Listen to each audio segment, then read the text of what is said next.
Hello friends, ओम श्री गणेशाय नमः। जय श्री कृष्णा। आप सभी का स्वागत है आपकी अपनी यूट्यूब चैनल पर।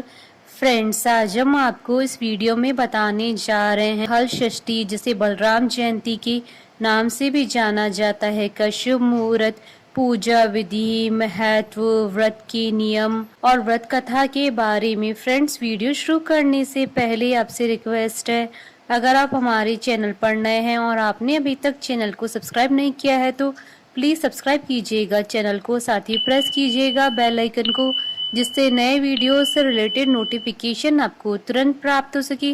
और वीडियो पसंद आने पर वीडियो को लाइक और शेयर जरूर कीजिएगा, ताकि सभी भक्तों को इस वीडियो का लाभ प्राप्त हो सके। और कमेंट बॉक्स में जय श्री कृष्णा जरूर लिखिएगा।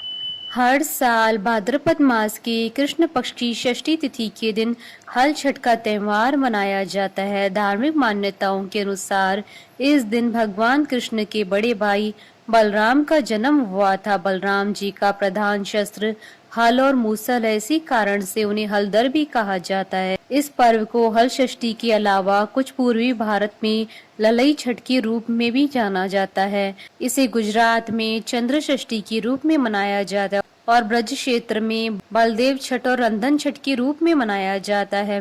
धार्मिक मान्यताओं के अनुसार द्वापर युग में भगवान श्री कृष्ण के जन्म से पहले शेषनाग ने बलराम के अवतार में जन्म लिया था। यह पूजन सभी पुत्रवती महिलाएं करती है। यह व्रत पुत्रों की दीर्घायु और उनकी संपन्नता के लिए किया जाता है। इस व्रत में महिलाएं प्रति पुत्र के हिसाब से 6 छोटे मिट्टी या चीनी के बर्तनों में 5 या 7 बुने हुए अनाज या मेवा भरती है। हल षष्ठी एक महत्वपूर्ण त्योहार है। यह भगवान श्री कृष्ण के बड़े भाई बलराम को समर्पित है। हल षष्ठी का त्योहार भगवान बलराम जी की जयंती के रूप में मनाया जाता है। रक्षाबंधन और श्रावण पूर्णिमा की 6 दिनों के बाद बलराम जयंती मनाई जाती है। इस दिन माँ अपनी संतान की दीर्घायु के लिए व्रत और पूजन करती है। मान्यता है कि इस दिन जो महिलाएं हल षष्ठी का व्रत नियमों का पालन करते हुए करती हैं, उनकी हर मनोकामनाएं पूर्ण होती है। इस व्रत को करने से संतान की दीर्घायु होती है और इस घर में अकाल मृत्यु कभी नहीं होती है। फ्रेंड्स, अब आइए जानते हैं हल षष्ठी के शुभ मुहूर्त के बारे में। हिंदू पंचांग के अनुसार इस बार हल षष्ठी व्रत 17 अगस्त 2022 बुधवार के दिन है। षष्ठी तिथि प्रारंभ होगी 16 अगस्त 2022 को रात्रि 8:20 पर और षष्ठी तिथि का समापन होगा 17 अगस्त 2022 को रात्रि 8:25 पर। फ्रेंड्स, अब आइए जानते हैं हल षष्ठी व्रत के नियमों के बारे में। इस व्रत का पालन करने वाली महिलाएं इस दिन हल से जुटी हुई सामग्री अर्थात अनाज नहीं खा सकती हैं, ना ही गाय का दूध अथवा घी खा सकती हैं। उस दिन उन्हें केवल वृक्ष पर लगे खाद्य पदार्थ खाने की अनुमति होती है। फ्रेंड्स, अब आइए जानते हैं हल षष्ठी व्रत की पूजा सामग्री और पूजा विधि के बारे में।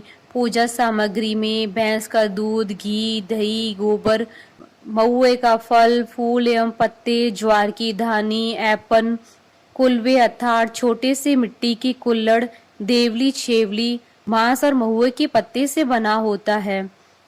पूजा विधि: प्रातः काल उठकर महुए से दांत साफ किए जाते हैं। इस दिन बिना हल से जुते हुए खाद्य पदार्थ खाए जाते हैं। पसई धान के चावल, भैंस के दूध का उपयोग भोजन में किया जाता है। भोजन पूजा के बाद किया जाता है। यह व्रत पुत्रवती स्त्रियां ही करती हैं। इस व्रत की पूजा हेतु भैंस के गोबर से पूजा घर में घर की दीवार पर हल छठ माता का चित्र बनाया जाता है और ऐपन तैयार किया जाता है। उससे चित्र का श्रृंगार किया जाता है।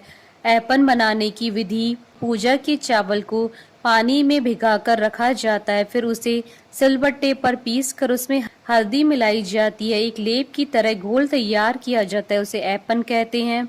इस चित्र में हल, सप्तऋषि, पशु, किसान, मान्यता अनुसार कई चित्र बनाए जाते हैं। कई परिवार केवल हाथों के छापे बनाकर उनकी पूजा करते हैं। हाथों में ऐपन लगाकर उसके छापे दीवार पर बनाकर उनकी पूजा की जाती है। पूजा के लिए पाटे पर कलश सजाया जाता है। गणेश जी एवं माता गौरा को स्थापित किया जाता है। साथ ही मिट्टी के कुलवे में ज्वार की धानी एवं महुआ का फल भरा जाता है। एक मटकी में देवली छेवली को रखा जाता है। सबसे पहले कलश की पूजा कर गणेश जी और माता गौरा की पूजा की जाती है। फिर छठ माता की पूजा की जाती है। उसके बाद कुलवे एवं मटकी की पूजा की जाती है। पूजा के बाद हल षष्ठी की कथा पढ़ी जाती है। माता जी की आरती की जाती है। आरती के बाद वहीं बैठकर महुए के पत्ते पर महुए का फल रखकर उसे भैंस के दूध से बने दही के साथ खाया जाता है। पूजा के बाद व्रत पूरा करने हेतु भोजन में पसई धान के चावल एवं भैंस के दूध से बनी वस्तुएं ही खा सकते हैं। फ्रेंड्स, अब आइए प्रारंभ करें हल षष्ठी की कथा। एक ग्वालन थी, वो दूध दही बेचकर अपना जीवन यापन करती थी। वह गर्भवती थी। एक दिन जब वह दूध बेचने जा रही थी तो उसे प्रसव का दर्द शुरू हुआ। वो समीप ही एक पेड़ के नीचे बैठ गई जहां उसने एक पुत्र को जन्म दिया। ग्वालन को दूध खराब होने की चिंता थी, इसलिए अपने पुत्र को पेड़ के नीचे सुलाकर वो गांव में दूध बेचने चली गई।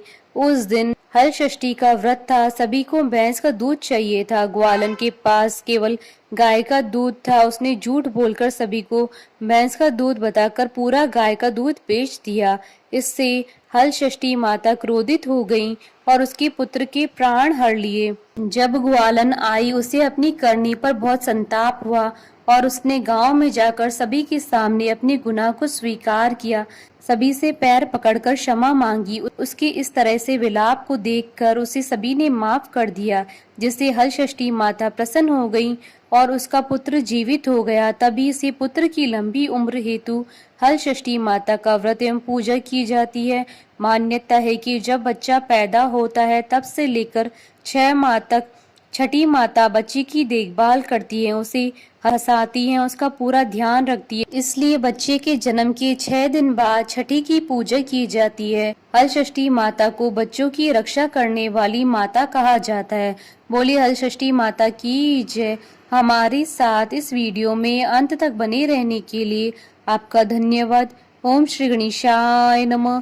जय श्री कृष्णा।